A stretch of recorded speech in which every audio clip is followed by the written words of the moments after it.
àwọn ọmọ wa ní SS3 tí wọ́n lọ sí iléèwé gíga inshallah àwọn ni wọ́n fẹ́ bá wa sọ̀rọ̀ nísìnyí wọ́n sì tún gba ìwé ẹ̀rí wọn pẹ̀lú ògo Ọlọ́run abẹ́lẹ́ nǹkan lọ́n fi àlùbáríkà púpọ̀.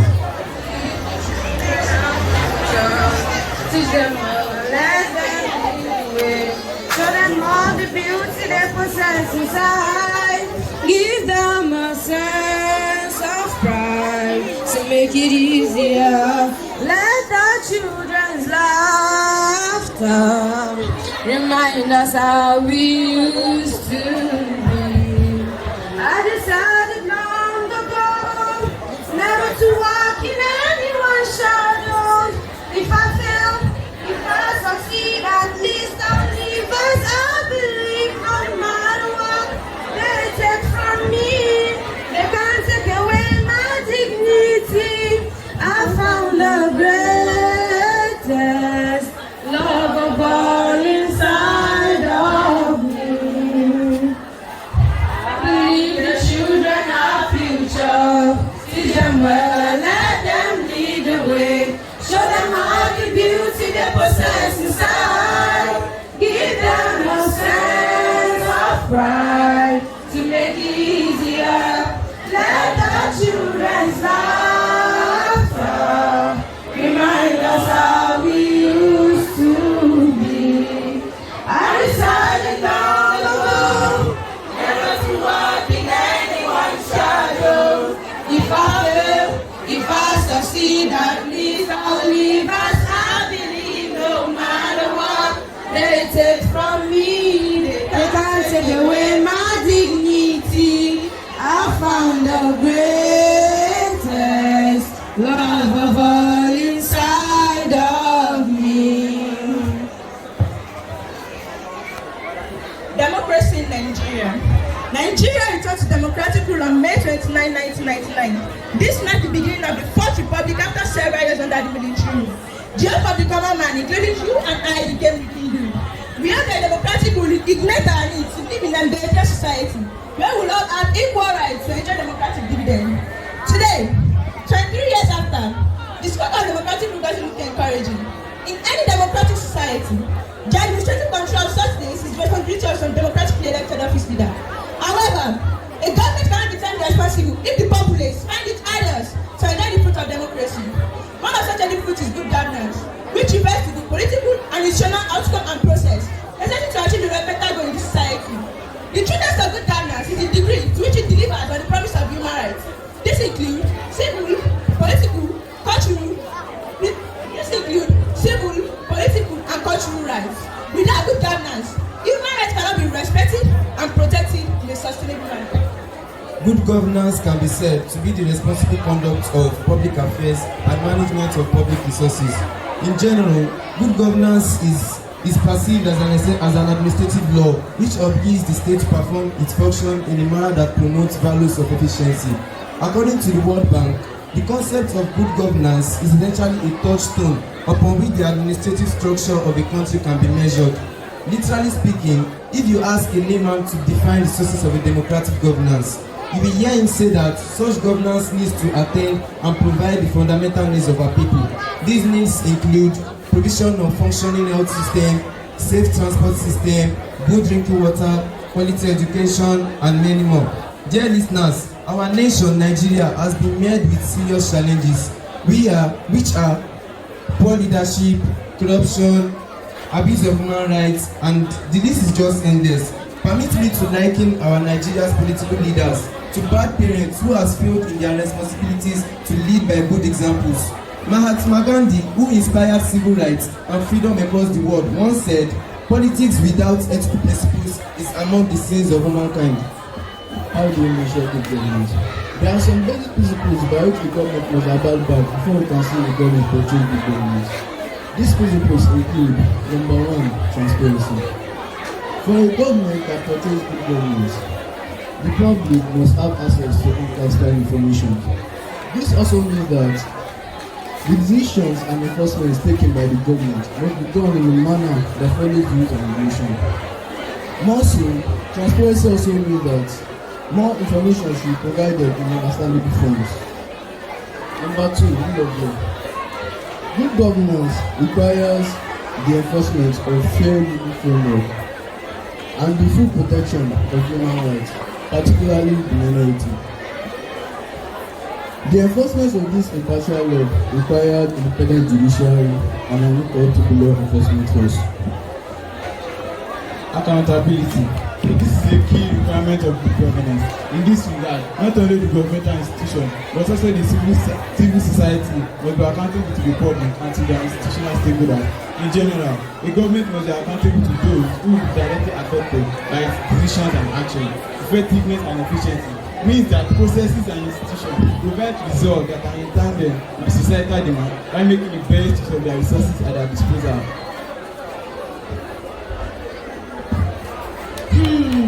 Politicians now find it difficult to visit people's homes or communities for political consultations, perhaps to discuss things that will benefit them, without hearing things like, oh, they are coming to share money, and without inducing them with something they won't show up on election day or during their manifestos. Thus, politicians who spend billions of naira in an election to buy votes and maintain large followers must first recoup whatever they spend before attending to the people's basic needs. And those who borrowed money from banks or got godfathers to sponsor their campaign will be forced to recoup their investment. Note, those who paid for your vote will shut you out once one. With less than a year to the 2023 Nigerian general election, it is to be expected that issues relating to electoral process will continue to dominate our national discourse. Political scientists have observed that there has been a progressive decline in the turnout of voters on election days. This has been observed over the course of 6 election cycles from 1999 to 2019. With data collected from the country's electoral body, INEC, data analyst Enrol Islam deduced that from 1999 to 2019, the total registered votes stood at 403,623,155, while the total valid votes stood at 198,848,572. By calculation, the total valid vote was 49.3% of the total registered votes, that is, less than 50% of the total registered votes. With this data, we can all see that the turnout of voters was quite low, hence, massive urgent need for voters' education. With all audacity, I must say that a majority of Nigerians feel betrayed by the lackluster performance of the political class. In a country where nothing appears to work in spite of a plethora of human and natural resources, in a country where the so-called political class has failed to impact positively in the lives of the citizens by delivering good governance, most Nigerians, out of anger, are likely to keep away from the polls, and this will continue to happen unless concerted efforts are made to dissuade them. With due respect, let me ask this question, and I'll be glad to get the appropriate response. Kindly raise your hands if you have the permanent voters card, PVC, or you are registered for its collection.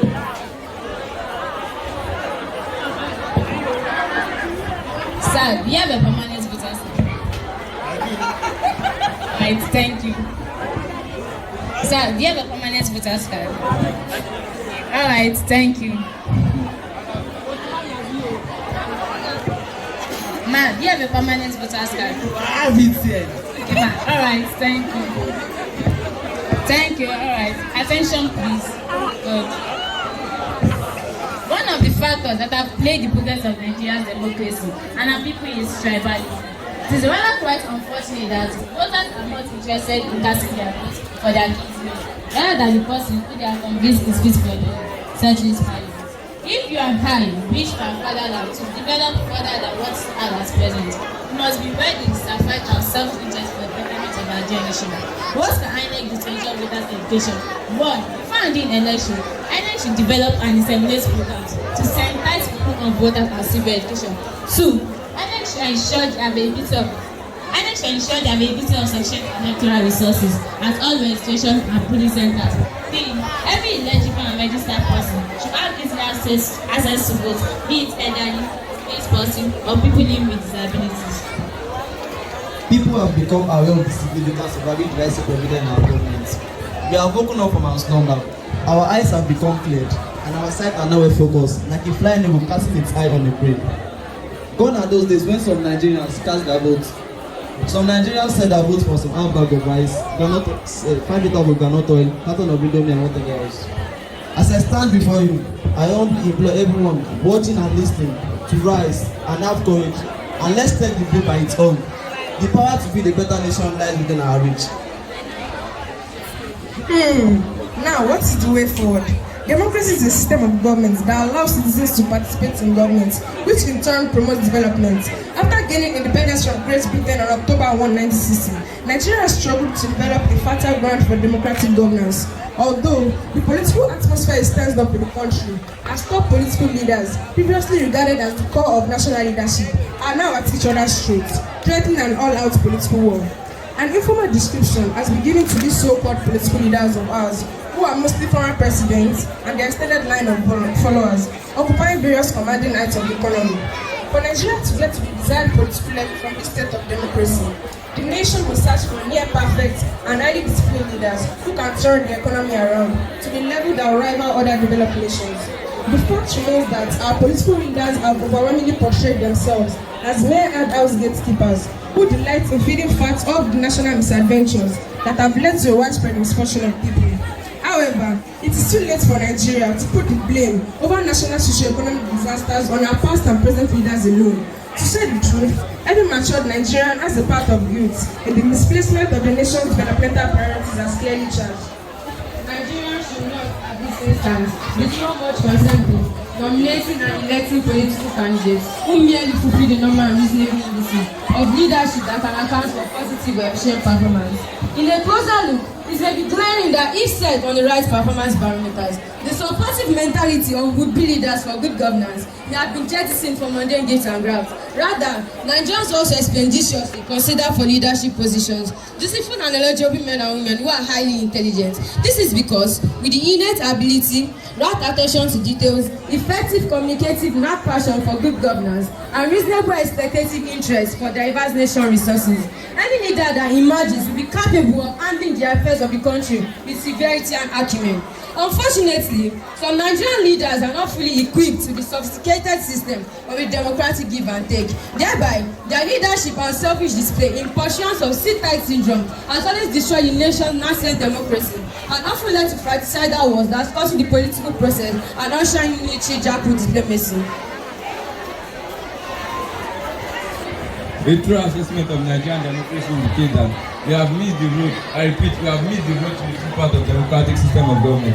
We fail to consistently evaluate the democratic governance we claim to practice in our country and ask how well it has been favoring the people in order to make amendments. Instead of democracy, what has been practiced in Nigeria that today is called kleptocracy, which is the combination of military bravado in making Nigeria and civilians pretense for the same objective.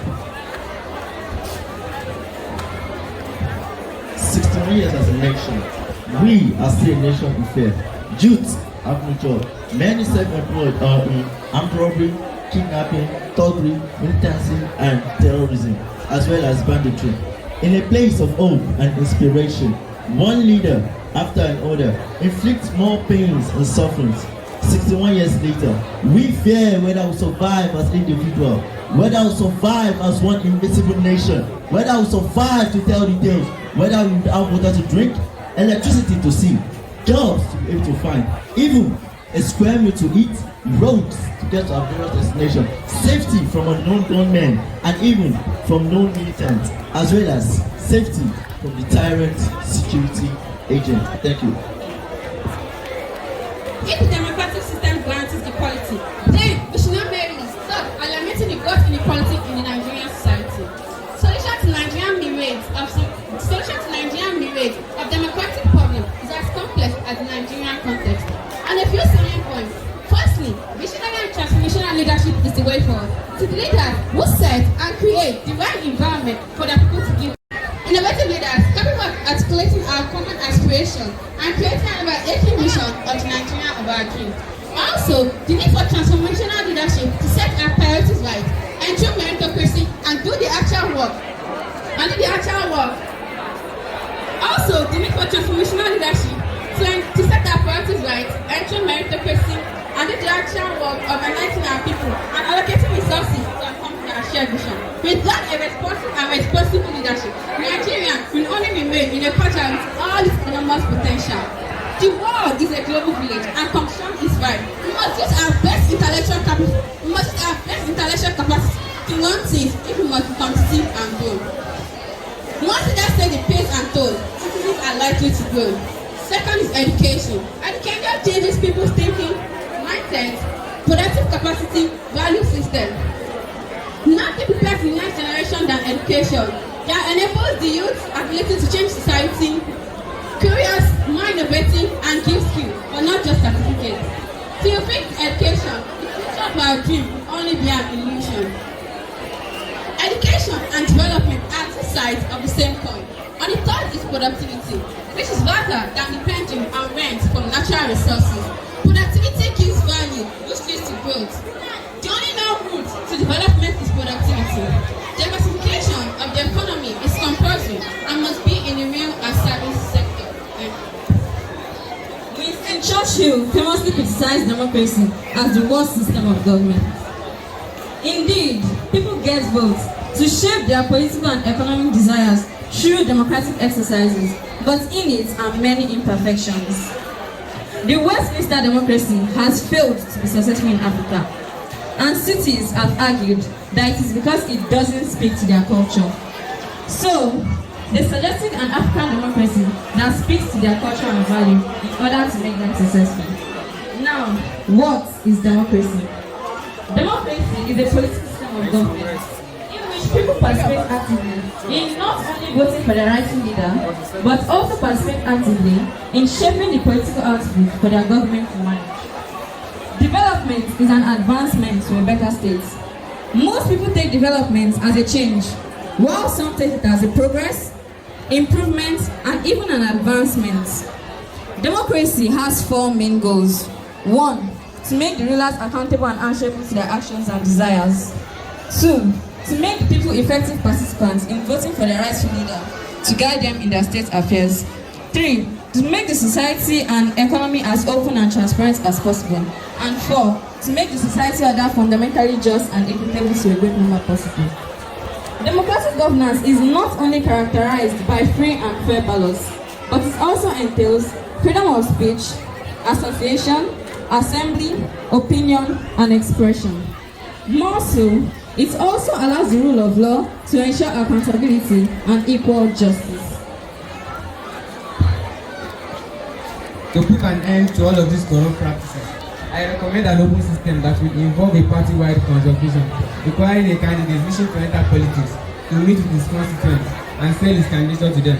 This forum will involve fielding questions, taking suggestions and recommendations, and being personally involved with registered party faithful.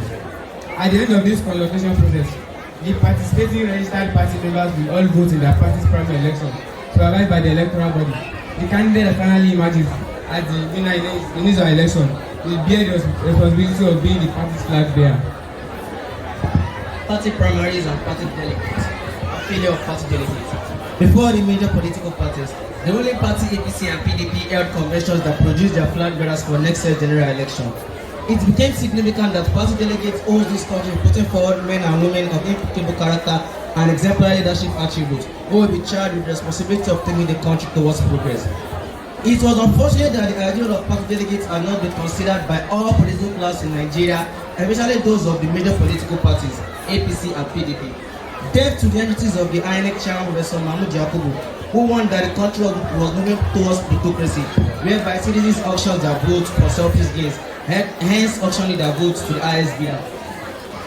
While there are lots of Nigerians who have demonstrated that they possess the right leadership attributes, the prerequisite skills, the mental acuity and talent to mastermind the country towards progress and lead the country to the 21st century of advanced technology without a tainted resume of previous acts of corruption.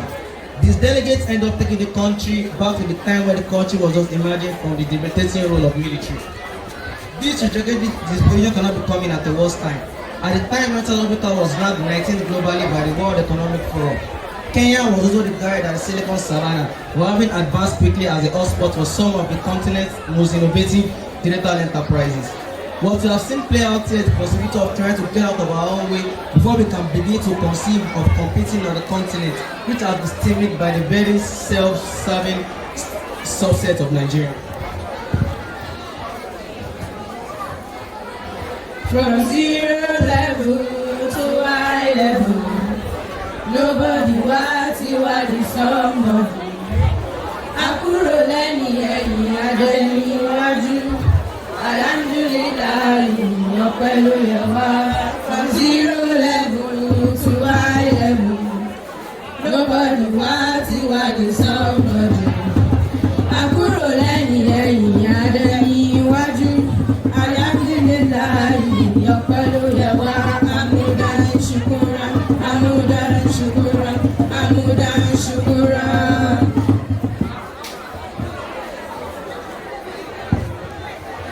Assalamu alaikum wa rahmatullahi wa barakatuh.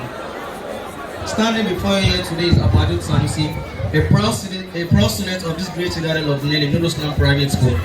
On behalf of myself and my classmates, I welcome and thank you all for coming to celebrate with us the Clarity Class of 2022.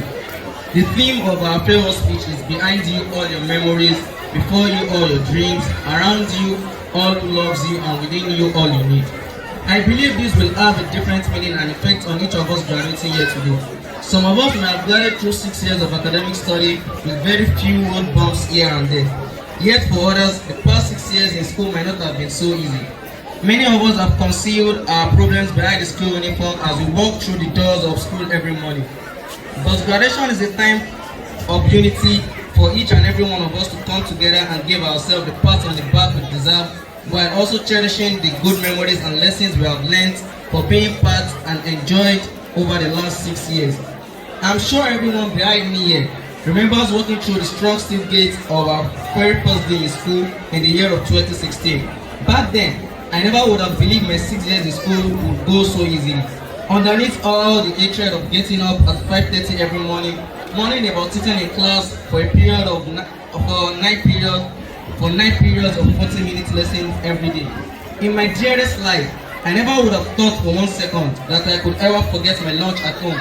Now, I realize the truth in the saying that time flies while you are having fun.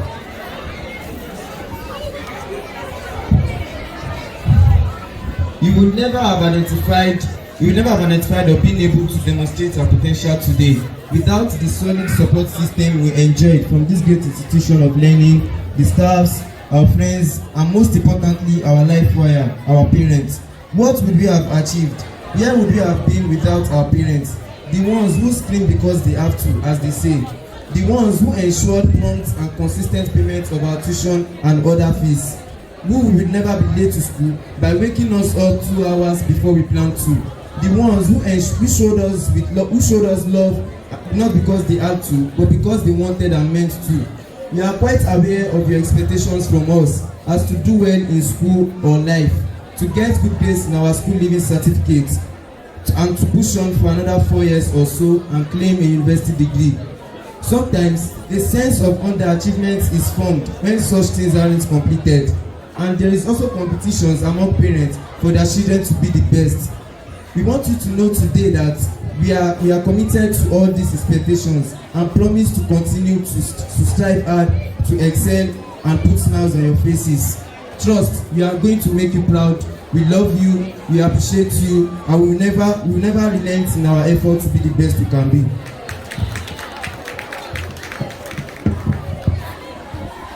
With the pressure stored upon our generation from the unrealistic views of perfection on social media, comparison of grades in school, or just trying to keep up with everyone else around us.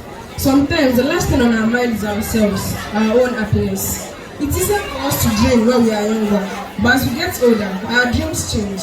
Our needs and wants varies as we experience different things in life, which is the same thing with our plans after school. But wait a minute, our dreams can change, for if not, we would not be stuck in our false dreams, and the world would have been overrun by astronauts, cowboys, and princesses. So my friends, whatever your dreams are right now, if you don't achieve them, you have not failed, and neither have you, our parents. Because in all honesty, many people are not happy even when they eventually achieve their dreams. So therefore, parents, teachers, and family, I urge you to support us in every way possible in achieving our dream. Even when our dream seems delayed or drag, but delay is not denial. Before I end my speech, I would like to state a relevant quote. Jim Carroll said, and I quote, "It's impossible for you to live without failing at anything, unless you live so cautiously that you might as well not have lived at all, in which you have failed by default." On behalf of everyone graduating today, I say we are thankful and I say we are grateful and thank Allah for the mercy, expertise, and experience of teachers and method of teaching in this school. It's quite rare to see people whose only wish is to see their students succeed. The student-teacher relationship in this school is one of its kind. The teachers are always willing to do all they can to help in both academic and real-life need of their students. Therefore, without sense of humility and appreciation, we say thank you from the bottom of our hearts. Finishing up on all enormous and valuable lessons instilled in us by our parents and teachers. Our school days have passed by so fast, and I hope we forever remember and cherish those moments we have shared. As some days, we will never be able to return back to secondary school.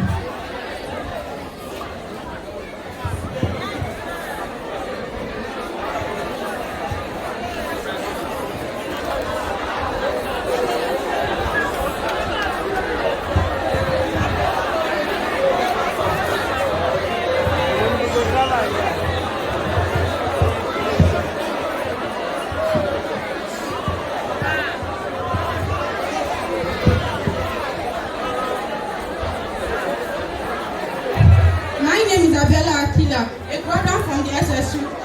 To all the teachers here present today, this short epistle is dedicated to you guys. A good teacher is a possession and an asset to our society. They are sincere in their work. They are kind, honest, punctual, talented, and very hardworking. You always ensure that and encourage students to develop their skills. You discover the treasure hidden inside every student. You are a friend, a philosopher, and a guide to be students. I am extremely happy to say that we are blessed with such great teachers here in Nurul today. During all this while, we have considered you as stones on our path through school life. This is due to never-ending tests, constant assignments, strict instructions to finish 10 deep thinking questions under 5 minutes, especially Mr. Ishapi and Mr. Isu.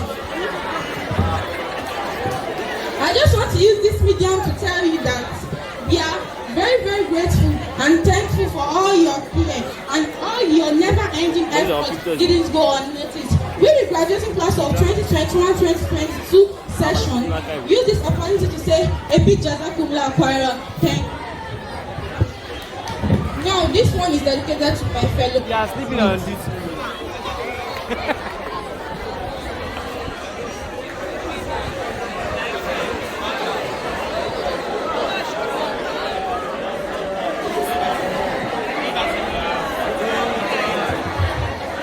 Don't cry, don't cry, don't cry. 24 to SS3, some of us. From GS1 to SS3, some of us. But that doesn't deny the fact that we're going to be friends forever. I know that.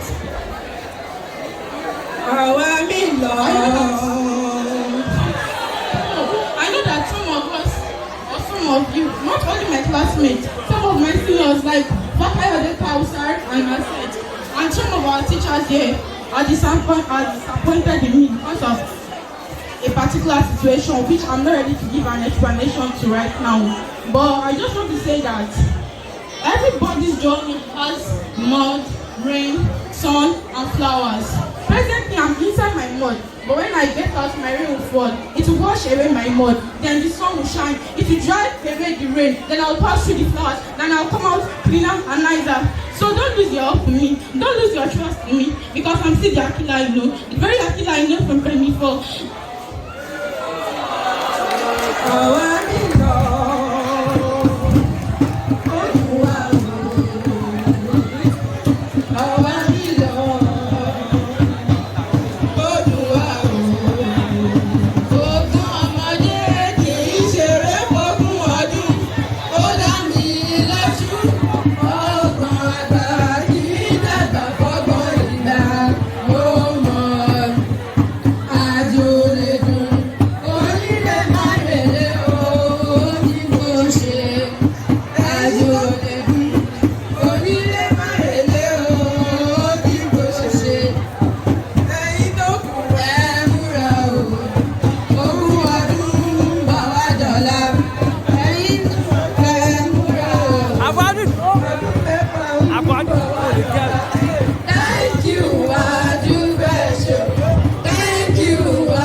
to the podium for the presentation of testimonial to the SST gathering. Please, stage.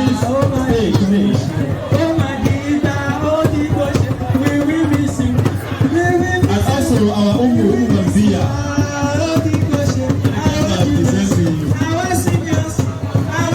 Alaja, people of college of Moniki Emma. Please let us.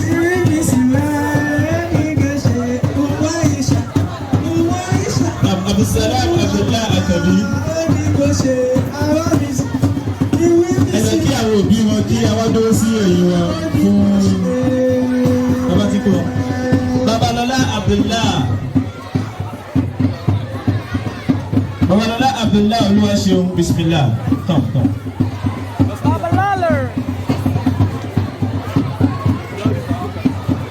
Say cheese. Maruf Mubarak Bola Kale should follow. Balogun. Look at me. Jamiu Ademola. Aladosu Jamia. Please come. Double up my guy. Followed by Omaji Abi Bakorede. Nilajo.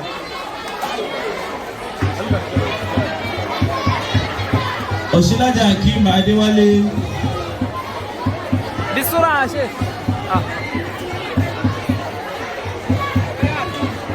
Rahman Farid Ọmọwọnúọlá. Okay, Sanusi Abdulwadud Adegboyega.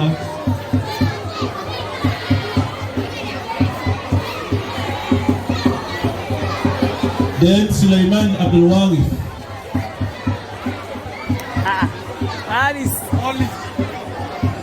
Khalid Waris. Khalid. Our father can go back to you. Umar. Yusuf Sekinat Amabalaji.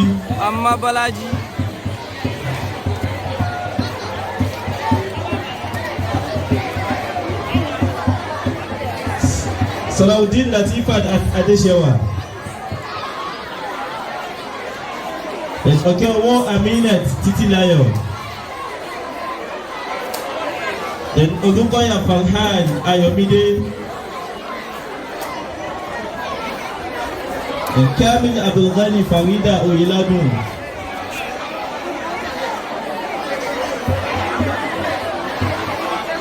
And Busari Sakinat Olajumoke.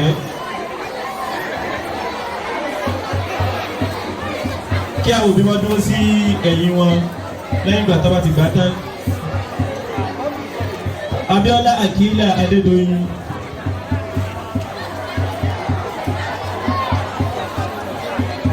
Mudafir Naima Damilola. Kí àwọn bọ̀dé láti lè Ustaz wọ́n ti ṣe bá ṣe síwájú wọn Imam wa Sa'id Ṣonibare wọ́n ní kí wọ́n tó bá ṣe àdúrà fún àwọn ọmọ yìí. Okay. Kí àwọn òbí wọn kí amúwọ́ àdúrà ńláńlá fún pọ́jẹ́tì school kí àbúdá nígbà táwọn sáà lọ́wọ́ bá ti ṣe àdúrà tán á fi owó níta fún ìgbàlejò ìsìn ní ọwọ́ wọn.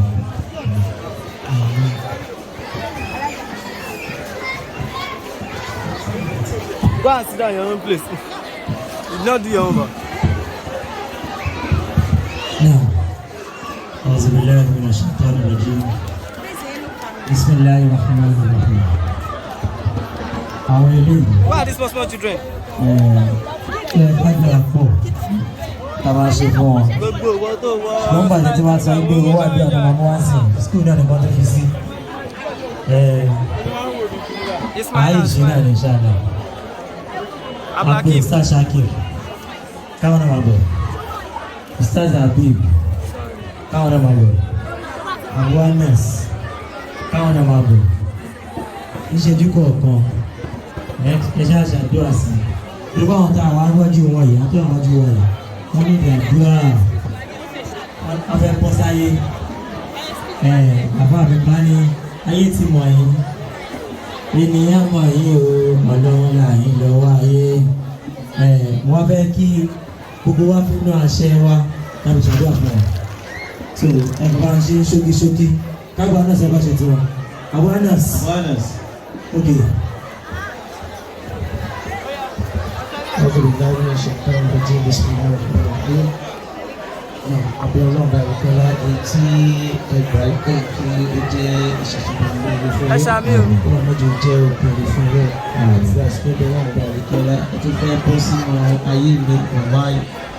Ẹ̀rọ máa bà yẹn kí wọ́n bá dé stéèjì pé ibi tẹ́ ẹ fẹ́ lọ bá ibi tọ́nà tí kádà káwà bá kọjá ni. Àwọn àbí ọlọ́run bá rí pẹ́lá nínú àwọn ọlọ́run jẹ́ tó gbé yín lọ. Ọlọ́run jẹ́ tó gbé yín lọ. Ọlọ́run jẹ́ tó gbé yín lọ. Lẹ́yìn ilé orí ńlá fún ìjọba ìfìyàn lọ́wọ́. Lẹ́yìn ilé ìsàdúgbèsì ńlá ìsàdúgbèsì àlùbáríkà tí ó máa múlò òbídò. Ìbámu dáadáa ni kọ́nà jẹ́ kí ẹ kó ojú ìlú sí. Kọ́nà jẹ́ kí ẹ kó sí àbúrò ńlá ọ̀rọ̀ kìlọ́tẹ́. Ustaz Abu. Dúpẹ́ fún Ọlọ́run. Ìdàlẹ́kùn kí a ti jẹ́ fọ́dọ̀ wa Muhammad. Sallallahu alayhi wa sallam. Àwọn olóògbé tí ẹgbà ní òní kọ́nà bá fi àlùbáríkà tó pọ̀ sí. Àmín. Ìtumọ̀ àlùbáríkà náà ni orí ajẹ́ ìjẹtán abẹ́lọ́kọ́nà bá fi àlùbáríkà sí. Àmín. Àlùbáríkà bá wọ̀ tó pé tí a tún máa gbà síwájú abẹ́lọ́kọ́nà ṣe rọrùn. Abẹ́lọ́kọ́nà wọ́n ṣe ní tí ó jẹ́ gbogbo wa tí ó jẹ́ gbogbo ẹ̀yin náà. Fẹ́ẹ̀ni àtàwọn mọ̀lẹ́bí yín, àwọn òbí yín àti fún Islam lápapọ̀ láyé àti nínú pé dàlùkìyàmà. Al-Fatiha. Bismillahir Rahmanir Rahim. Alhamdulillahi Rabbil Alamin. Ar-Rahmanir Rahim. Maliki Yawmiddin. إياك نعبد وإياك نستعين اهدنا الصراط المستقيم صراط الذين أنعمت عليهم غير المغضوب عليهم ولا الضالين. آمين. آمين. آمين. آمين. آمين. اللهم إنا عبيدك بنو عبيدك نواصينا بيدك ماض فينا حكمك عدل فينا قضاءك أسألك اللهم بكل اسم هو لك سميت به نفسك أو أنزلته في كتابك أو علمته أحدا من خلقك أو استأثرت به في علم الغيب عندك أن تجعل القرآن العظيم ربيع قلوبنا ونور صدورنا وجلاء أحزاننا وذهاب همومنا ومنا بحسنك العافية يا أرحم الراحمين. بسم الله نعطيناك. بسم الله الرحمن الرحيم. إنا أعطيناك الكوثر. فصل لربك وانحر إن شانئك هو الأبتر. Nígbà máa fi wákà fi ṣàdúrà tèmi ẹ ti ṣe ẹ bá máa sọ pé ṣáádà yín rèé o ṣáádà yín rèé o àti fìfẹ́ mo lé yín lọ́wọ́ àti fìfẹ́ mo lé yín lọ́wọ́ kẹfì dọ́là kẹfì dé nìyàn ayé kẹfì dọ́là kẹfì dé nìyàn nínú ayé. ẹtí bá wọn bẹ̀rẹ̀ báwọn afọwọ́ àti fáwọn sọ fẹsẹ̀ wọn kà ní o wọn kà ní sí ní àdúrà ní o ṣáádà yín rèé ṣáádà yín rèé àti fìfẹ́ mo lé yín lọ́wọ́ àti fìfẹ́ mo lé yín lọ́wọ́ kẹfì lọ́lá kẹfì dé nìyàn láyé kẹfì dọ́là kẹfì dé nìyàn láyé kẹfì gòkè kẹfì dé nìyàn láyé kẹfì gòkè kẹfì dé nìyàn láyé kẹfì lówó kẹfì dé nìyàn láyé kẹfì lówó kẹfì dé nìyàn láyé. ọ̀dà Fatiha. بسم الله الرحمن الرحيم الحمد لله رب العالمين الرحمن الرحيم مالك يوم الدين إياك نعبد وإياك نستعين اهدنا الصراط المستقيم صراط الذين أنعمت عليهم غير المغضوب عليهم ولا الضالين آمين. ẹtìlówó àdúrà wọn fi kọ́ wọn project school ayọ̀dá. ẹbí lọ́lá kẹfì dé nìyàn láyé yìí kẹfì dọ́là kẹfì dé nìyàn láyé yìí. owó àdúrà tí àwọn àlùfáà ṣe òun ni afẹ́gbà náà àwọn òbí báyìí fún development àti project inú school ẹjọ́ kí owó yẹn kí ó kí dáadáa o kí ó kí dáadáa kọ́ ló ń gbà ní ìbára yá ìlàhí yá ìlàhí yá mujiba da'wati yá ìlàhí yá ìlàhí yá mujiba da'wati ij'al yawma سعيدا وكثير البركات يا إلهي يا إلهي يا tábà ti sanwó àdúrà tán àwọn ọmọ wa lè padà sí orí ìjòkó wọn kí àwọn òbí náà padà sí orí ìjòkó. Akíní ó kù bí ètò méjì sí mẹ́ta bá ṣe sí olómi àfihàn àbẹ̀lẹ̀ ọkọ lọ́ọ́ máa ṣe é ní olómi àsàlámà ṣàmìlà kọlálì jìhátì yá ìlàhí yá ìlàhí yá mọ̀jìbà dáa. Farewell song by SS2 and SS1 students. As we go on, we remember for the land we stand together. As our life changes for the better, we remember, we pray forever. Everybody knows that life was there. Everybody knows that Billy was there. Everybody knows that King was there. Everybody knows that they were there. As we go on, we remember all the times that we spent together. As our life changes for the better, we remember, we friends forever. Everybody knows that love was there. Everybody knows Naima was there. Everybody knows Karan was there. Everybody knows that they were there. As we go on, we remember all the time that we spent together. As our life changes for the better, we remember, we friends forever. Everybody knows our Jude was there. Everybody knows Akila was there. Everybody knows Farha was there. Everybody knows that they were there. As we go on, we remember all the time that we spent together. As our life changes for the better, we remember, we're friends forever. If our story was a fairy tale, we would charge in and rescue you. On a yacht, that we will sail on to another where we play love. And if we have people that will look like you, it will be so beautiful if that came true. We don't really know how very special you are. You live in sinners, do everything good in our life. You live in sinners, we still can't believe that you left. Here's to the ones that we got. Cheers to the wish you were here, but you're not. Cause it brings back all the memories of everything we've been through. Those to the ones that today, those to the ones that we lost on the way. Cause it brings back all the memories. All the memories bring back you. There's a time that I remember when I did not know no pain, when I believed in forever, when everything stayed the same.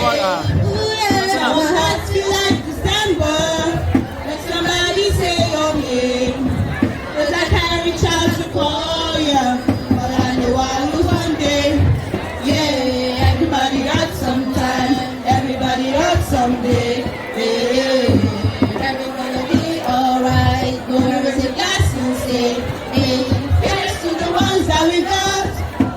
Cheers to the wish you were here, but you're not. Cause the dreams bring back all the memories of everything we've been through. Yeah, yeah. Those to the ones here today, those to the ones that we lost on the way. Cause the dreams bring back all the memories. All the memories bring back you. Memories bring back you.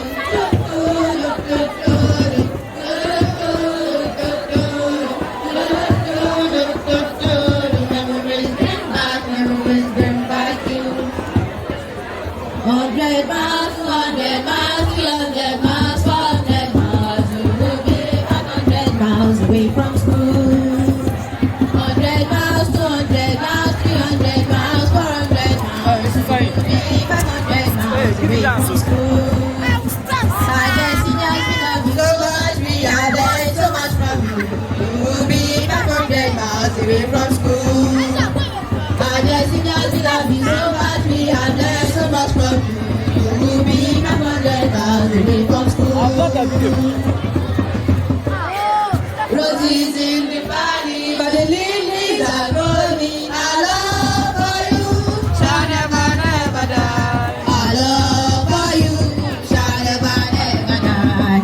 Do not forget us, and we will remember. I love for you, shall never, never die.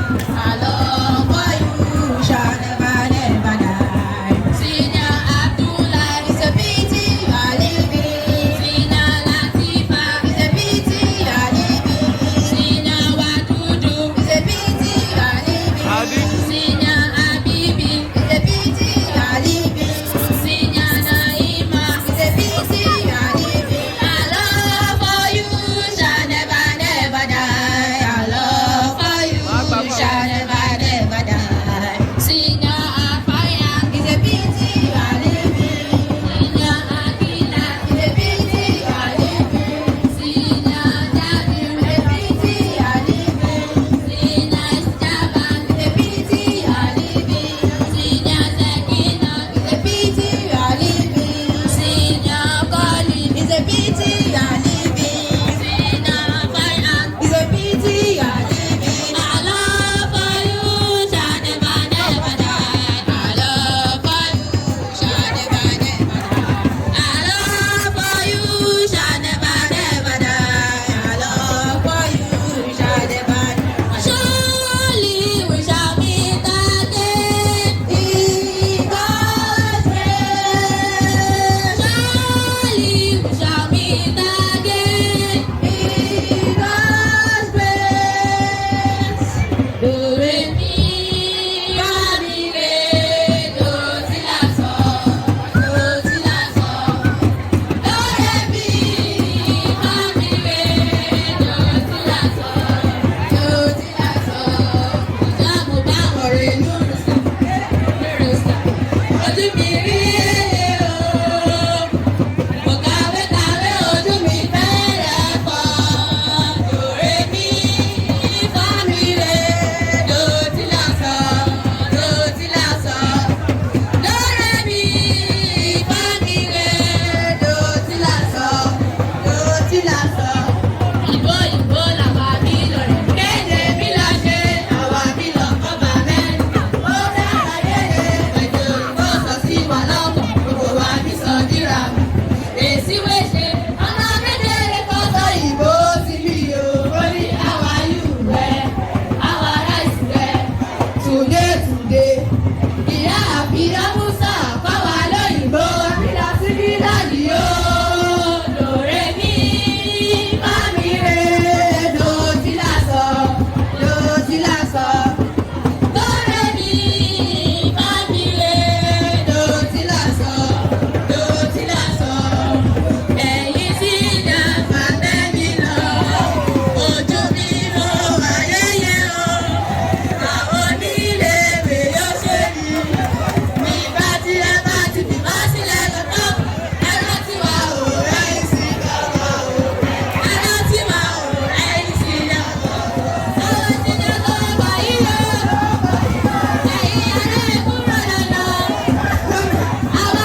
dìgbà ó dàbọ̀ kọ́lọ́hún ṣọ̀pàdé wa kárìíra pẹ̀láyọ̀ bàbá máa tó kú ọ̀rọ̀ ó dìgbà ó dàbọ̀ kọ́lọ́hún ṣọ̀pàdé wa kárìíra pẹ̀láyọ̀ bàbá máa sunkún ara ilé ayé tàmí lọ kẹbàárẹ pàdé o ìnáwó náwó ṣe kàmẹrẹ tẹlẹ o ààbò náà kọ ó dìgbà òmù náà kọ ó dìgbà àti ṣàfẹ́ náà kọ ó dìgbà àtẹlẹmù náà kọ ó dìgbà àwọn náà kọ ó dìgbà mrs nadisa náà kọ ó dìgbà kódà mọ́ ọlọ́run ṣàpàdé wa àríra pẹ̀láyọ̀ bàbá máa sunkún ọ̀rọ̀ ìnáwó táwa ṣe kárẹ̀. Jazakumullah khairan. àwọn ọmọ yìí potential gbogbo wọn. Inshallah. wàláì Amen. wọn kàn need encouragement ni tó bá ti motivate wọn ṣẹ̀rí in the next few years ẹ máa gbọ́ orúkọ wọn in top places in good places ṣẹ̀rí nísìnyí a ní ẹ̀bùn tí a fẹ́ fi encourage àwọn ọmọ kéékèèké tó kù lẹ́yìn àwọn bíi wọ́n ti donate àwọn ẹ̀bùn kan apá kan nìyẹn second part we have some of our teachers that will also be honoured and we have one of our parents that will also be awarded so we have those awards there award for 4 distinguished members among the stakeholders then let me start with the basic one so let me have the third position yes this prize is donated courtesy Alhaji and Alhaja Omanje for the third position in basic one and that one goes to Abdulateef Abdulbasit. I will not waste time. Abdulateef Abdulbasit. So somebody should just be shooting money. Tó bá ti ń bọ̀. Ẹ̀kan ọba máa fún kò sáyé fọ́tò. Agodi lọ. Second position. Who is second position please? Yes. Ẹ̀bùn tó wà ní kìíní yẹn ẹ̀bùn ńlá ni o. Ẹ̀bùn ńlá ni o. Mi jẹ́ kó jáde ju. This one is donated by Alhaji and Alhaja Maruf Bakari for the second position in basic one and this one goes to Bring me one chair. Bello Azima.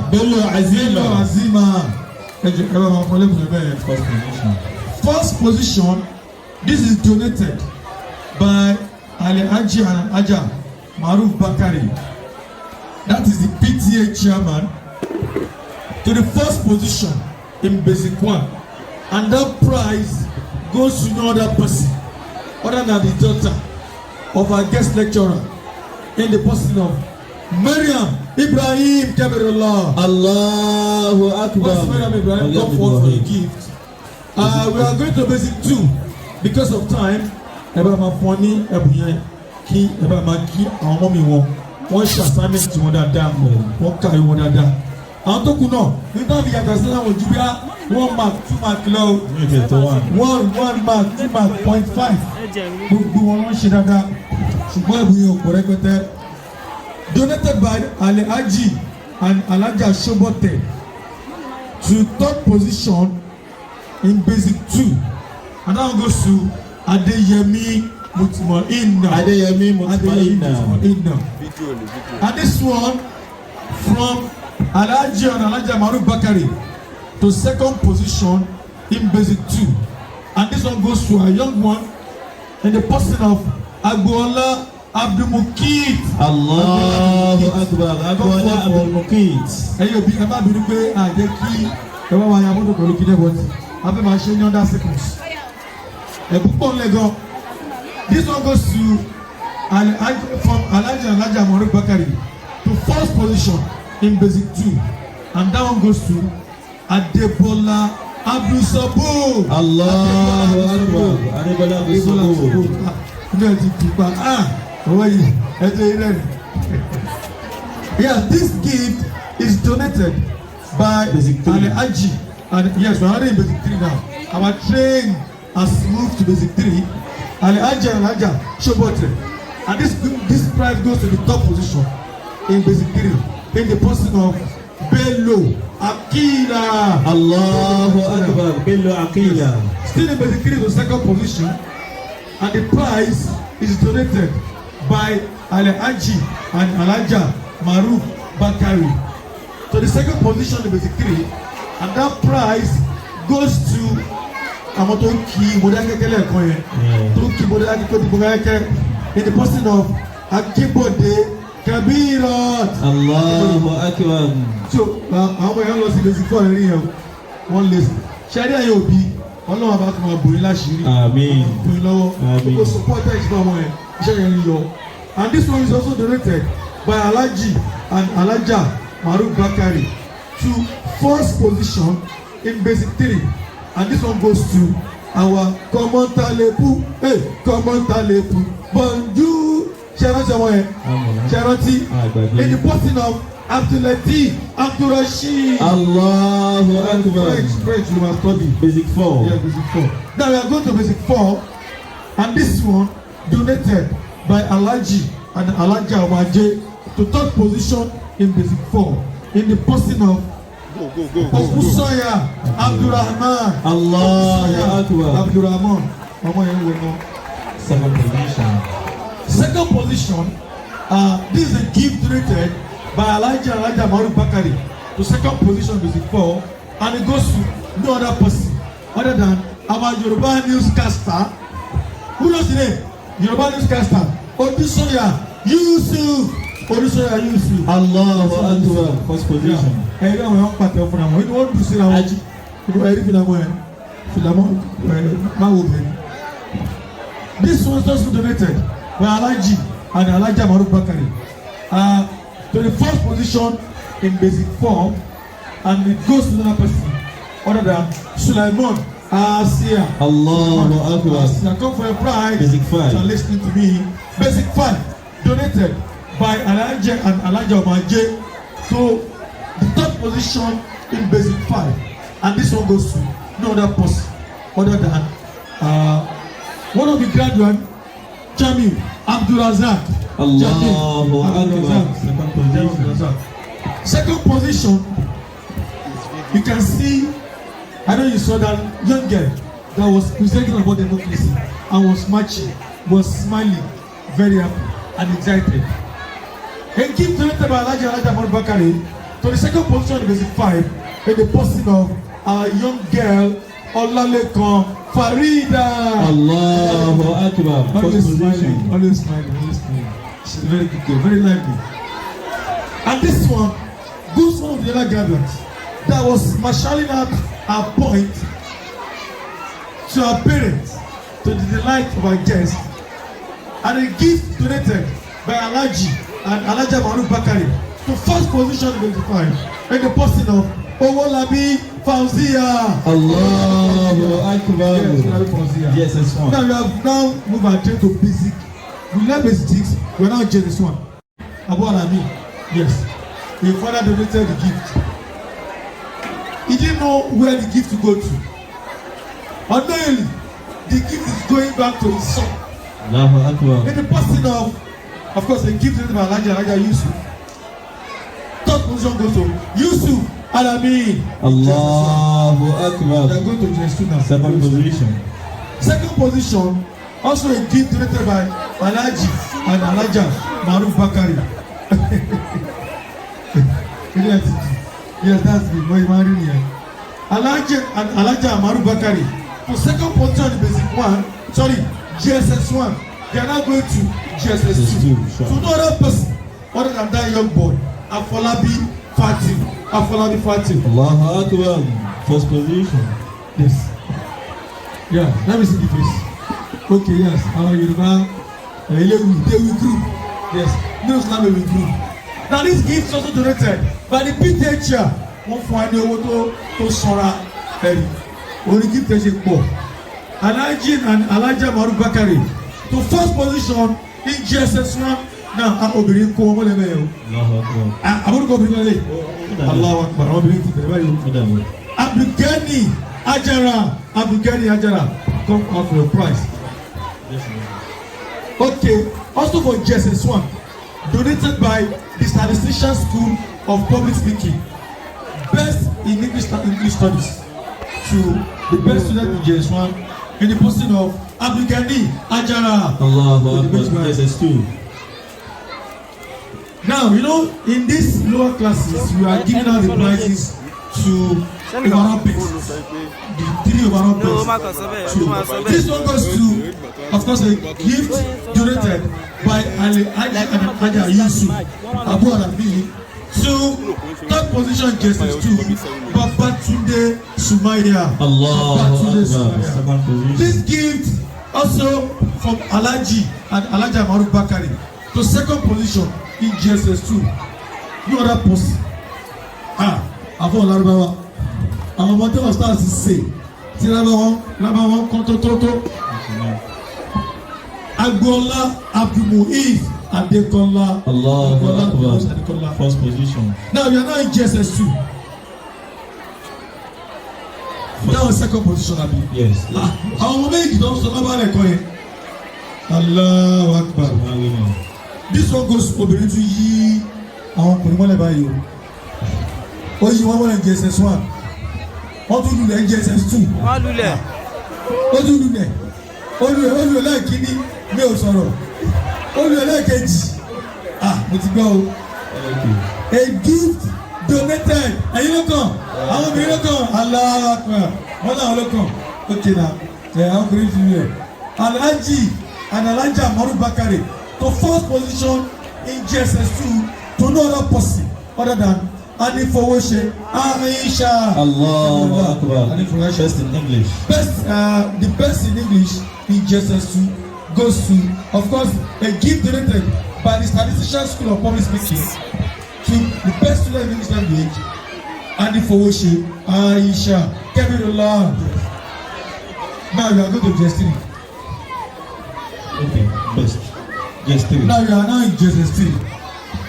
So, to the best student in mathematics, because they are not going to SS, senior secondary, so we have to call those award or prizes by subject.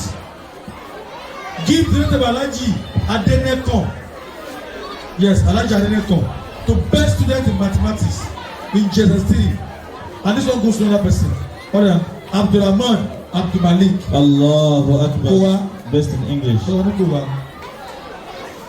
In GSS3, donated by Statistician School of Public Speaking, best in English studies goes to Jatiri. Wọ́n ní tí wọ́n bá tà ní sàmà fọ́nre, ilé yẹn ó bọ̀ padà sọ́dọ̀ ẹ̀. Ó tí ó mọ̀. This prize goes to the donor of the prize. I know that person other than Alabi Alima. Allahu Akbar. Best in civic education. Yes. Donated by Alhaji and Alhaja Maje to the best student in civic education. This one goes to no other person other than Tijani Abdulsalam. Allahu Akbar. GSS3. Tijani Abdulsalam. Best in CCA. This gift is donated by our father and mother, Alhaji and Alhaja Yaya, to the best student in creative and cultural art. To know that person, father Alabi Alima. Allahu Akbar. Alabi Alima. Best in CCA. Donated by Mr. Alhaji and Alhaja Yaya to the best student in creative and cultural art. To know that person, father Dawood Umar. Allahu Akbar. Best in Yoruba. Donated by Alhaji and Alhaja Yaya to the best student in Yoruba. One day they are here. Ẹjẹ́ ìkéde ìbáṣọlé. Ẹ̀bùn yìí owó láti ọ̀dọ̀ ọ̀ràn wa. Yáyá àwọn bàbá àtàwọn Yáyá fún ẹni tó gbígbá orókè ní èdè Yorùbá ní GSS3. Àwọn náà ni Abdulsalam Mariam. Ẹni ẹ̀dá Salam Mariam. Allahu Akbar. Wọ́n gbẹ̀bùn. Best civic. This gift is donated by Bionet Technology. Bionet Technology in the person of Alhaja Isa Balogun to the best student.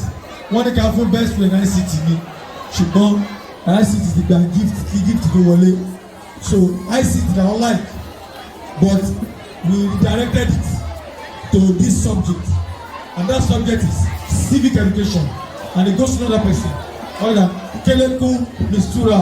Kelekun Mistura. Okay, so donated by Alhaja and Alhaji Yaya best in business study Abdulrahman Abdulmalik. Ẹ jẹ́ ṣe bá wo àwọn tó ń ṣeré pálẹ̀ yìí o. Now,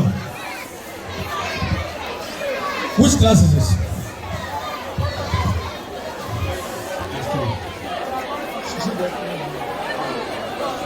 This gift is donated by Alhaji and Alhaja Olorunnishola. Alhaji and Alhaja Olorunnishola prize for the best student in English studies, basic science and tech. Basic studies, basic science and tech. Ẹ jẹ́ ìṣàlàyé. Ṣẹ́rí price subject méjì ló win. Ṣùgbọ́n gbàtẹ́bù yẹn ò lọ rẹpẹtẹ. Ẹ̀bùn tó dára náà ẹ̀bùn tó ní ìtumọ̀ ni. So àwọn apákọ̀ sí orí ẹ̀bùn kan. Is the best student in English studies and the best student in basic science and tech. Alabi Alima. Allahu Akbar. Next. Now, this gift is donated by Alhaji and Alhaja Adeneko to the best student in Adeneko. Okay, this one is by Alhaja Adeneko. I know anything on business and accounting. So she read accounting. So that's why she always wants to give her prizes to somebody in accounting. The prize goes to Nafi Omolokhai. Allahu Akbar. We are counting here. This prize is from Alhaji and Alhaja Abigeni. The prize for the best student in further mathematics 1, Islamic study 2, and mathematics 3. Ọmọ yẹn kún further maths, ọmọ mọ mathematics, ọwọ́ fẹ̀sì kún, ó fi Islam kún Islamic studies. And it goes to another person, other than Okeowo Abdulrahman. Allahu Akbar. Afa àlọ́ wọn yẹn, afa àtọ́ mọ kí o bí a.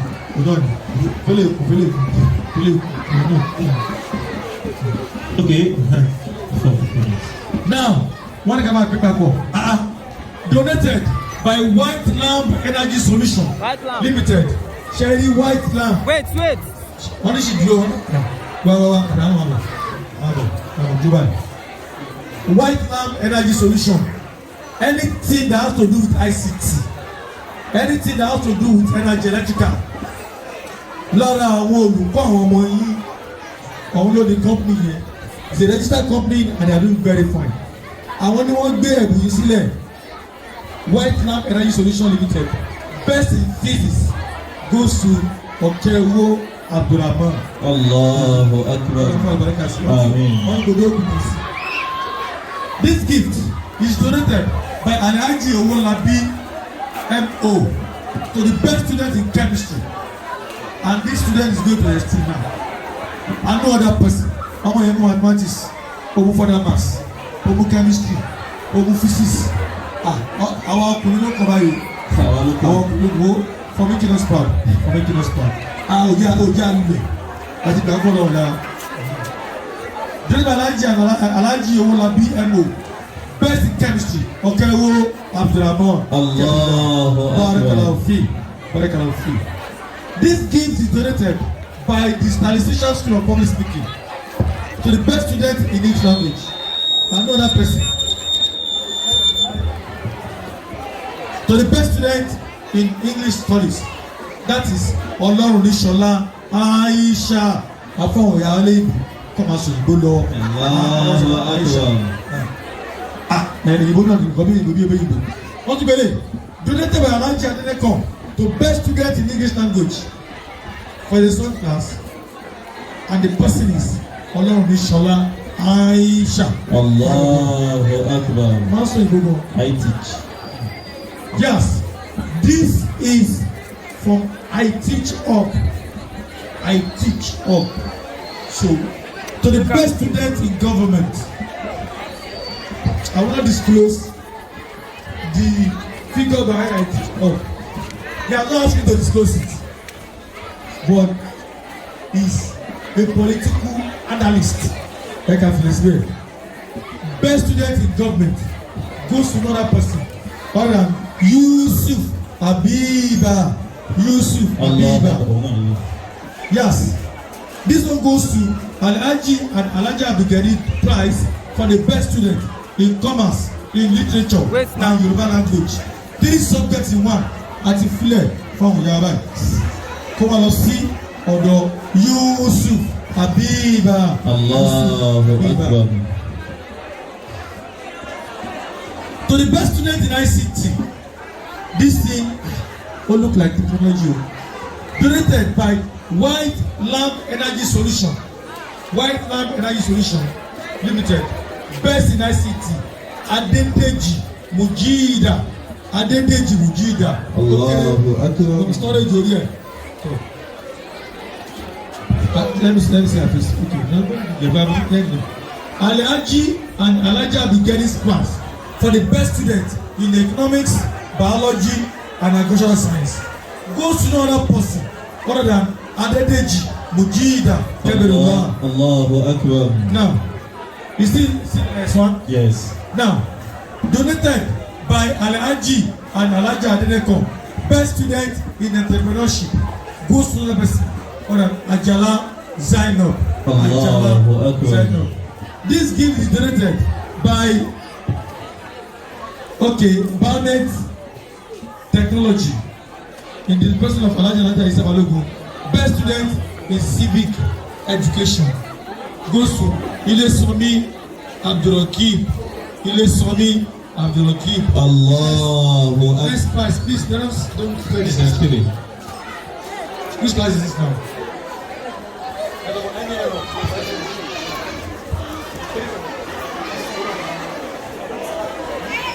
This one is for GS3 because the class was not written the right time.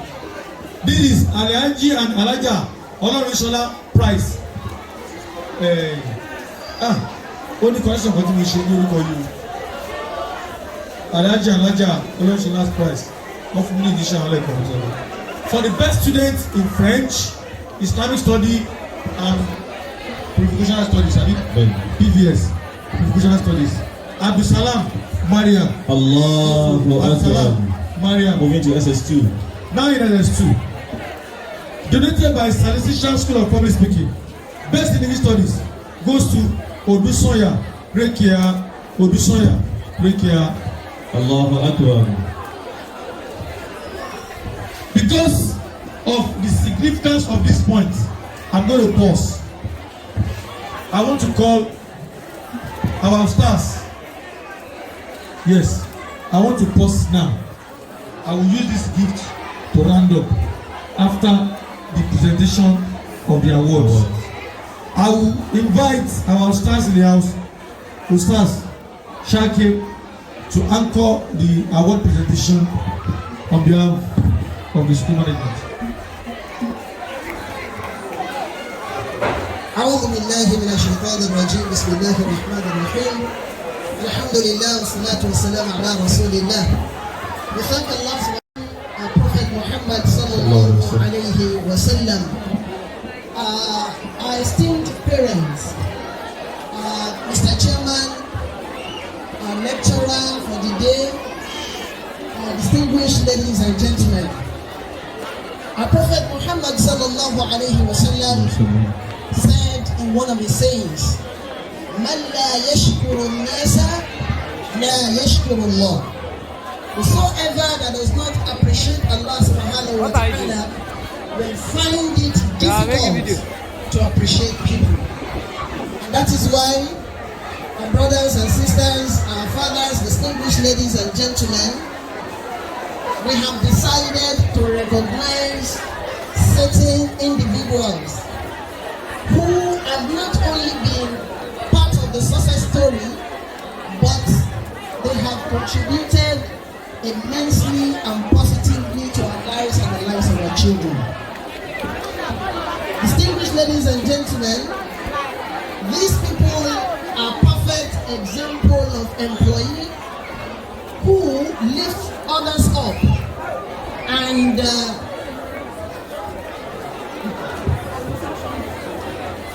our fathers. These people we are about to honor. We have found them and they have distinguished themselves in their lines of duty.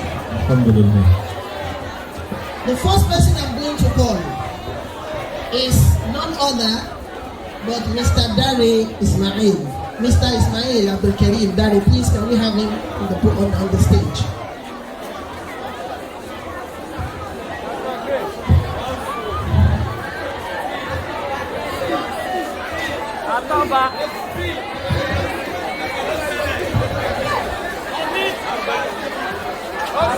Mr. Dare Ismail hails from Ogun State.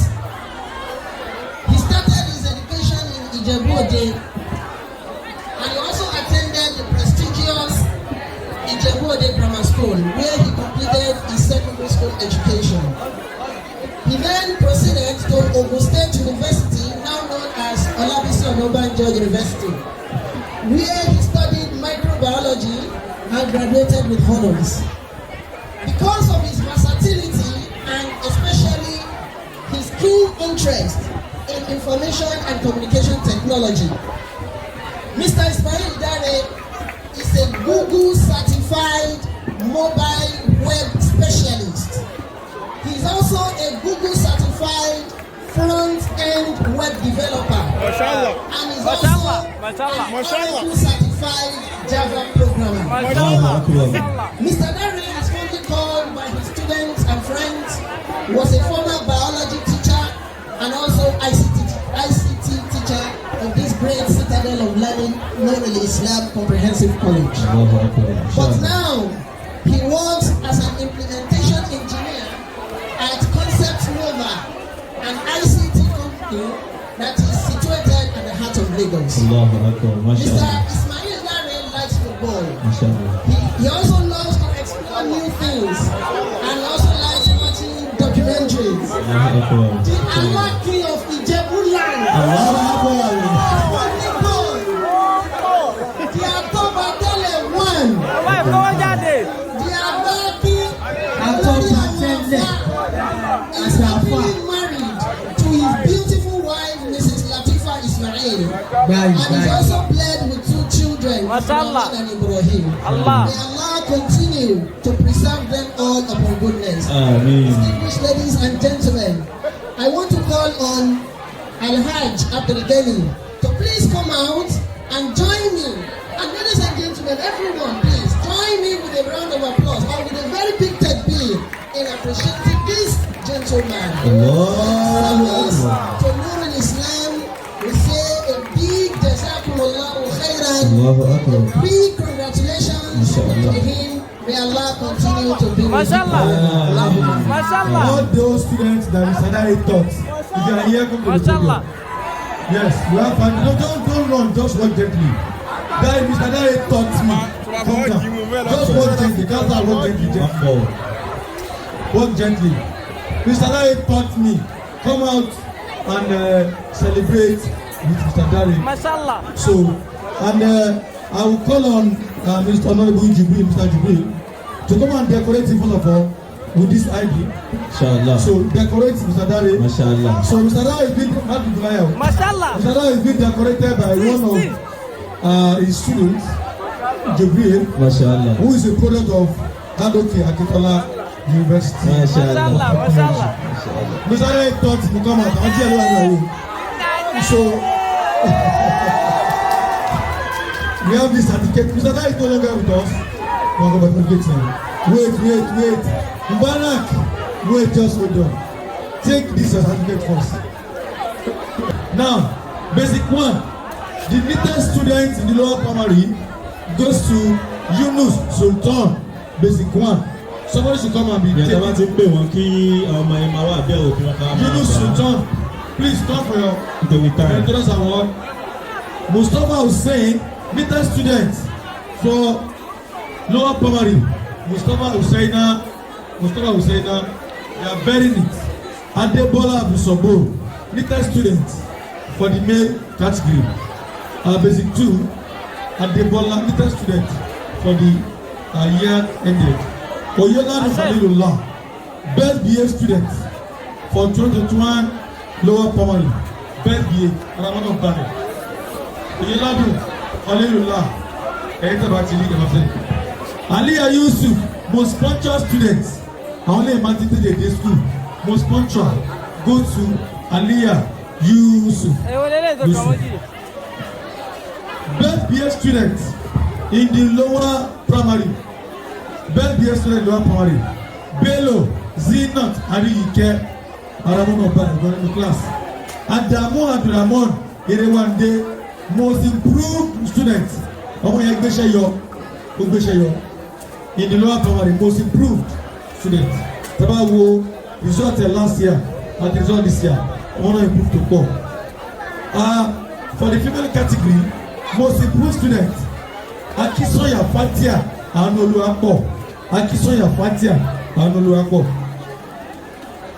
Most improved students in basic 4. This was upper primary. Molumo Abdulrazak Olawale. We are celebrating them because on Beshayu, Molumo Abdulrazak Olawale. And if we should call it best BA student in basic 4, that is the upper primary. We are actually talking about the upper primary, not basic 4. Basic 4, 5, and 6. And if we should call it best BA. Most punctual, Arongola Amida. This is, assessing the affective domain of the school.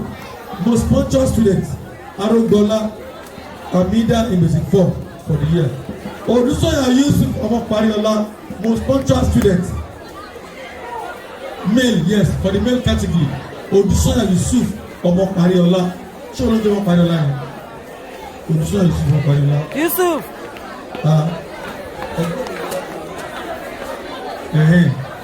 Adishafe Fridaus Omokeji, most improved in the upper primary. Adishafe Fridaus Omokeji. Neatest student in the upper primary goes to Akibode Khalila. Very neat, very neat. Get to us imagine. Only very well. Neatest student also from the male category. Neatest student goes to Adeshina Abdusalam from the upper primary. Adeshina Abdusalam. Best BA student for the year in the upper primary goes to Owolabi Fauzia. That's the best BA. Now let's go to junior secondary. Most punctual in terms of attendance. Afolabi Fati Taiwo in JSS1. That's the most punctual for the junior secondary. Most punctual for the female category goes to Afolabi Fatia Kehinde. Best BA student in the junior secondary goes to Oyeladu Khalid. Àwọn tí wọ́n orúkọ òun sí university maker. So because of time, Olashikwa Aisha Ayomide is the best BA student in the junior primary for the junior category. Yes, best BA student Olashikwa Aisha Ayomide. Abdulrahman Abdulmalik Jenestri is the neatest student in the male category. Adeyemi Moridia, neatest student in the female category. Adeyemi Moridia for the junior secondary. Tiami Adnan, most committed to assignment. Don't do your assignment now. Most assignment oja. Àwọn ọmọ mi dá yìí, ọmọ àpè fóònù. Ọmọ yóò ṣe assignment o. Most committed to assignment. Tiami Adnan. Most committed to assignment. Again also for the female category, Sharif Babatunde Sumaya. This one, Most improved student in the GSS category goes to Hassan Abubakar. This one, most improved student in the female category, Kalejaye Fauziya, most improved student. We appreciate senior category. Now in the senior category, on meritorious award, most punctual, only man did the day school. Afolabi Abdulmalik, most punctual for the year. Afolabi Abdulmalik. Khalid, go. Now, You wait. most punctual in the female category, Odusoya Rekia, most punctual. Oh, you know, look at last year. Everly punctual. Best behaved student. Abrazak, live there. SS2. Best behaved. Abdullah Abdulmalik. Best behaved student SS2 in the female category. Abrazak. Owolabi Zainab. Abrazak. Cherry Toluko. Come on, the class. Stay there. Stay here. Let me snap you. Best behaved student. Owolabi Zainab. Neatest student SS2. Abdullah Abdulmalik. That is the male category. Neatest student in the female category in the senior secondary. Ali Salma. Only one neat and one neat. Yeah. Most committed to assignment. Physics, mathematics, further most committed to assignment. Okewo Abdulrahman. Assignment one.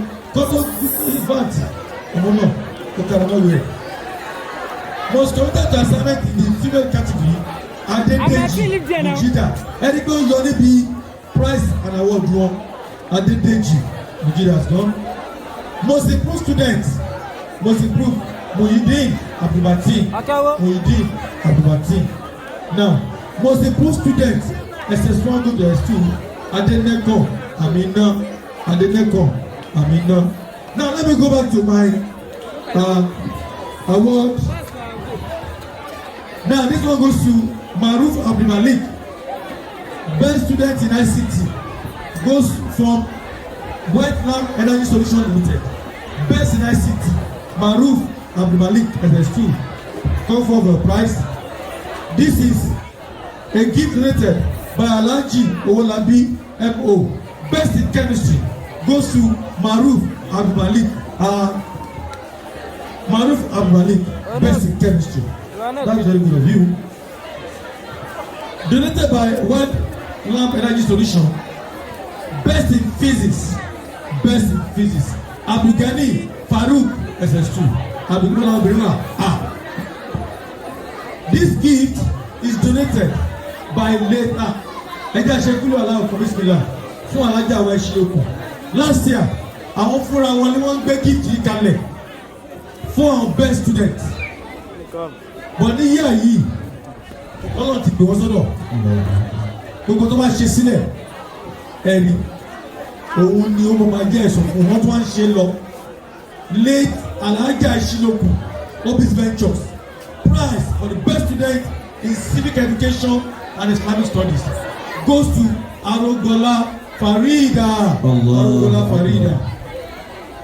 Now, donated by Alhaji and Alhaja Waje for best student in further mathematics goes to Alarudi Amiro. Gift donated by Alhaja Owolabi to best student in mathematics. No similar person other than Ali Salma. Late Alhaja Aishiloku, Obis Venture, prize for the best student in entrepreneurship and agricultural science. Entrepreneurship goes to Ali Salma. Oyagali Salma, the most improved student of the same body. Because Shani collect Shani, got a gift last year, but now she's getting. Late Alhaja Aishiloku, Obis Venture prize for the best student in literature goes to another person, other than Odusoya Rekia. This prize is donated by Alhaja Owolabi O for best student in commerce. Goes to another person other than Odusoya Rekia. This gift is donated by I Teach Up. To the best student in government goes to another person other than Odusoya Rekia and Obinidokon. And this gift is a star gift donated by late Alhaja Ishiloku Obis Ventures for best student in economics, account, Yoruba, biology. Kílódé ó dẹ̀ kó gbogbo ẹ̀ tán Odùsọ́yà Rékìá máa fi díẹ̀ díẹ̀ lẹ́fọ̀ọ́ wọn rẹ̀ náà. Kẹ́mílá fún wa. Allahu Akbar. And the guy is very very outstanding. SS3. Now SS3 now go to the universities, various universities.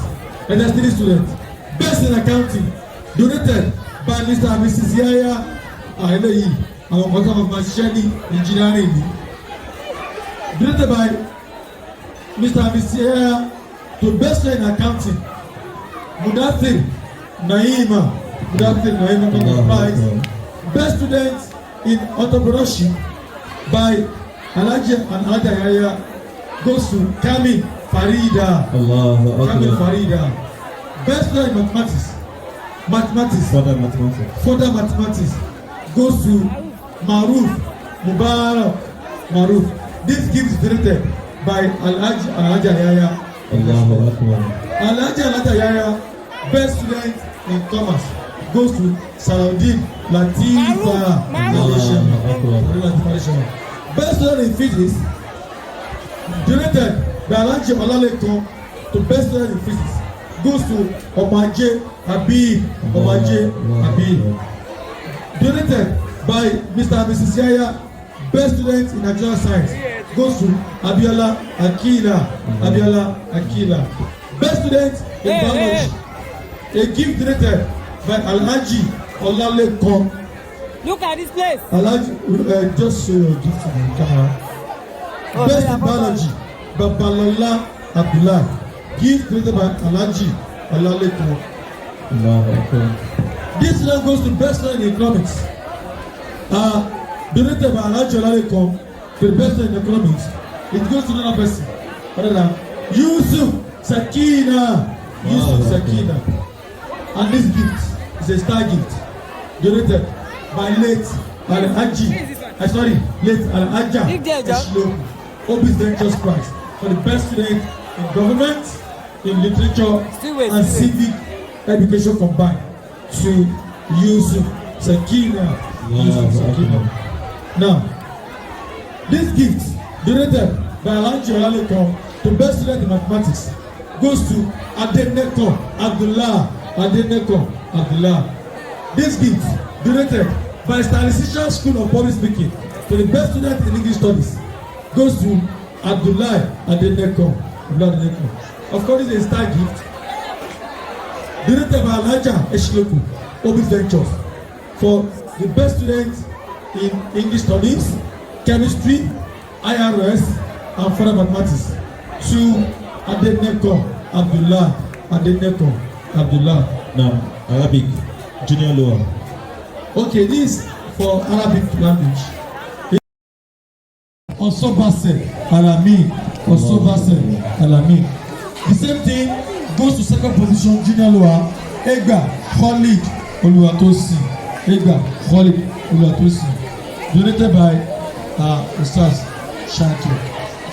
This gives Alhaji and Alhaja Yusuf Abu Alamin to first position, junior lower in Quran and Arabic class. Ogunjawu Ganiya junior intermediate. Now this one for junior intermediate gives the by Ustaz Shakir to top position, junior intermediate. It's Nabil Jimma goes to Nabil Jimma. Alhaja and Alhaja Shobote prize for second position, junior intermediate. Odusoya Yusuf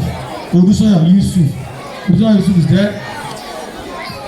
Alhaji and Alhaja Amaje first position in junior intermediate goes to Afolabi Fatia. Junior upper. Junior Upper. Donated by Ustaz Shakir. Junior Upper. Look up. Goes to the top position. Junior Upper. Alabi Abiba. Alabi Abiba. Alhaji and Alhaja Yusuf. Second position. Junior Upper goes to Agbola Abuiz Adekola. Agbola Abuiz. Donated by Alhaja Maje. Fourth position. Junior Upper. Anifowose Aisha. Senior lower. Senior lower. Donated by Alhaji and Alhaja Shobote. Top position. Senior lower. Abdulaziz Abdurrahman. Abdulaziz Abdurrahman. Donated by Ustaz Shakir. Second position. Oshimade Muniro for senior lower. This was donated by Alhaja Yusuf Balami. Best in Arabic. First position. Senior lower. Olaitan Shakiruddin. First position. Senior intermediate. Senior intermediate. Donated by Alhaja Yusuf. First position. Senior intermediate. Yusuf Abdulaziz. This gives donated by Ustaz Shakir. Second position. Senior intermediate. Ajala Zainab. Donated by Alhaja Shobote. Top position. Senior intermediate by Olana Muhammad. Senior upper. Senior upper. Donated by Alhaja Shobote. Top position. Abdurrahman Okewo, mathematician, engineer, Arabic in first position. Donated by Alhaja Maje. Second position. Senior upper. Abigani Farouk. Donated by Alhaja Yusuf Abu Alamin. First position. Senior upper. Odusoya Lekia. So, vote of confidence. Okay, we call on our Ummu Abdurrahman, our principal, to give us vote of thanks. Ummu Abdurrahman, our principal, please come forward for vote of thanks. Before she comes along, I just ask for you to pay. Ọpẹ́ tó pọ̀ lọ́wọ́ àwọn òbí wa. We are not taking it for granted. Your support is not being taken for granted. We sincerely appreciate you. Tí a bá ní kí agbẹ́tòkalẹ̀ káwọn òbí dá sí, táratára tẹ̀mítẹ̀mí tí gbogbo ọ̀nà wọn fi máa ń dá sí, àdúgbò lọ́wọ́ yín gan.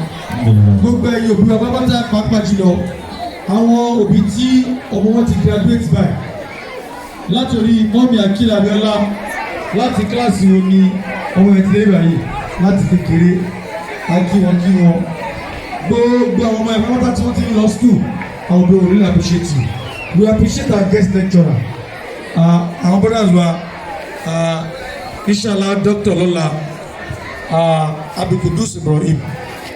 He has been assisting us covertly. You may not know. We sincerely appreciate you. We appreciate our stars in the house. From our stars, Shonibare, Sai Shonibare, we sincerely appreciate you. From the beginning of the program, Lawa Kaluwa, till the program of Party, we sincerely appreciate you. We start for Shaki, Eyi, May, àti pé ẹ̀kọ́ ọmọ ní further mass, anything more mathematics more, anything West more, we appreciate you. Our stars, Ustaz Abibola Yusuf, we appreciate you. We appreciate you. We want to appreciate the chairman and his committee for giving us an outstanding event in the person of the New Islam INEC chairman, Mr. Yusuf Kakapiti, for leading your team. Our program here, organizing committee, Mr. Yusuf Abdulhakeem Kakapi, Mr. Lademeji Idris, Mr. Ajisafe, Mr. Olaiya, Mr. Selim, Mr. Majuwon, Oyelere, Mrs. Bello, Mrs. Badero, Mr. Oloside, Mr. Akibode, and Mr. Adebola, and also all the teachers. See our own, display clearly. We appreciate you all. Above all, we appreciate everybody, all students. We appreciate you all for coming. Àwọn kan wá àwọn akíni. All those students tell them to come and greet me before they leave. On this note, we say thank you about your ọpẹ́ tó pọ̀ sí ọ̀dọ̀ náà. Ọpẹ́ tó pọ̀ sí ọ̀dọ̀ náà fún àṣeyẹ tèmi kí ọlọ́ba tó gba ọmọdé kankan wa. Ustaz wa tí wọ́n anchor program, àwọn náà ni wọ́n máa ṣe closing dua fún wa. Kí wọ́n ṣe closing dua fún wa. Yeah, Ustaz. Adúpẹ́ fún Ọlọ́run ọba tí ó fún wa bẹ̀rẹ̀ ní dáadáa tí a tún wá fi kọ́ kọ́lábàjá tí ìparí rẹ̀ báyìí. Àbẹ̀lọ́wọ́ ọjọ́ túbọ̀ tí a tún rí kọ́lọ̀mbà àlékọ́lákọ́lọ̀ ṣọ́wà jùgbà náà lọ. Gbogbo àwọn òbí gbogbo tí a ti wá àbẹ̀lọ́kọ́lọ̀ ṣọ́wà padà sí ilé àtàláfíà. Gbogbo àwọn olùkọ́ láti orí àwọn àbú wa, àwọn ọmọ wa, láti gbogbo olùkọ́ lápapọ̀ tá à ń ṣe wàhálà láàwọ̀ lọ́sàn lálẹ́ àbẹ̀lọ́kọ́lọ̀ jà bá níbi tí ó lérè. Ọlọ́lá hawla wala quwwata ya ilahi ya ilahi ya mujiba da'wati ya ilahi ya ilahi ya mujiba da'wati ij'alil yawma sa'idan wa kathiral barakati ya ilahi ya ilahi ya mujiba da'wati وقلبي بالعلوم النافعات واجعلي توفيقا ونصيبي في الحياة يا إلهي يا إلهي يا مجيب الدعوات وامني وامن ولادي بشرور الحادثات واجعل الدنيا سلاما شاملا كل الجهات يا إلهي يا إلهي يا مجيب الدعوات سبحان ربك رب العزة عما يصفون وسلام على المرسلين والحمد لله أمان ملجأنا رحيم مولانا مالك ملجأنا قدوس مولانا